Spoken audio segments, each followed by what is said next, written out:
வணக்கம். இன்னைக்கு ஃபேட்டி லிவருக்கான ஒரு மருத்துவ குறிப்பு தான் நம்ம பார்க்க போகிறோம்.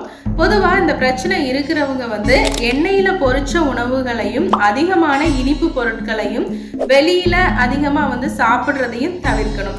ரெண்டாவது, உங்களுடைய உணவில் மஞ்சளை அதிகமாக சேர்க்கணும். இந்த மஞ்சளை நீங்கள் சேர்க்கும் போது என்ன ஆகும்னா, இந்த லிவரில் இருக்கக்கூடிய என்சைம்ஸை நல்லா செக்ரீட் பண்ணுறதுக்கும் அந்த கல்லீரலை பாதுகாக்கிறதுக்கும் இந்த மஞ்சள் பயன்படுது. செரிமான பிரச்சனையும் தடுக்குது.